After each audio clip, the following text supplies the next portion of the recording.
A bold new retelling of Rumpelstiltskin is putting a fresh twist on the classic fairy tale and getting a lot of buzz in the children's book world.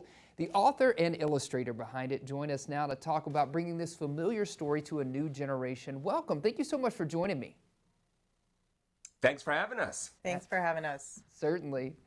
So I have to ask, what inspired you to revisit this classic tale, Rumpelstiltskin, and give it a fresh twist? I love this story, and I think we wanted to make a new picture book version that was just a joy to share with kids and something that they would like to hear. It has a bunch of the things I love most in fairy tales: magic, heroes, villains, riddles, impossible tasks. I'll also tell you, nobody knows my real name either. It's not Mac. That's not my, it's like Rumpelstiltskin. I have a secret name. Do you want to try to guess it right now?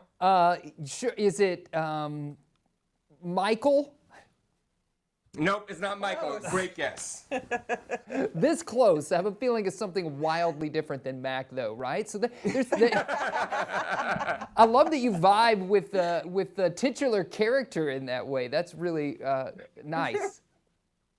Yeah, I really relate to this baby-stealing villain. Thanks for that. Let's turn to maybe the illustrations. This is such a familiar story. Tell us about your illustrations. What drew you to illustrating this particular version of such an impish, mysterious character? Well, Mac and I are old friends. We've been friends for about 20 years. So I got to read this manuscript, the manuscript being the picture book without the pictures. And I think this is a great story. I'm totally drawn to it and have been since I was a kid, but Mac's retelling of it especially I find really excellent. It is a story with many moods. It has scary moments and funny moments, and it has very, very somber and sort of desperate, desolate moments. And I like that. I think it's so hard to do that in a short thing like a picture book and have it work. So I loved that aspect of it, and I was excited to try to figure out how to illustrate it. What do you think it is about this story that drives audiences to keep coming back to it generation after generation, as you spoke of, Carson?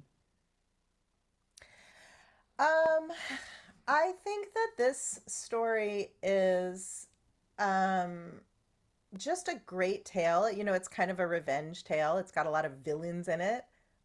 It's got 3 villains in it and one poor protagonist who's just being kind of the victim of all of them. And we watch her go through all of these trials, and in the end, everybody gets theirs and she triumphs. And so it's a satisfying tale with a good ending. Yeah, I a think bit it's of entertaining. justification. It's a great story.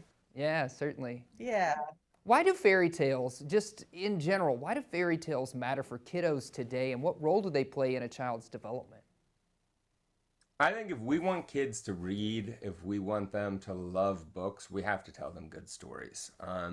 Sometimes we can get so hung up on trying to teach kids things, trying to teach them math or manners with books, but really they need good stories that they love. And fairy tales are some of the best stories humans have ever come up with. And that's a powerful thing to really fall in love with a book. Yeah, certainly. Yeah, I think they don't really teach lessons. That story doesn't teach a very specific lesson, but it teaches the lesson of loving and appreciating art and literature. Yeah, it certainly because does. you love the story and you're drawn to it. It's a beautiful book. The story is well told. It's out now from Scholastic. Thank you so much for providing us this copy and for joining me to chat about Rumpelstiltskin today. Classic tale and a fresh twist. Appreciate you. Thank you for having us. Absolutely, yes. Pick yourself up a copy wherever good books are sold. This is a great tale, Rumpelstiltskin. Stay with us. We've got more Good Day in WA coming up right after a quick break.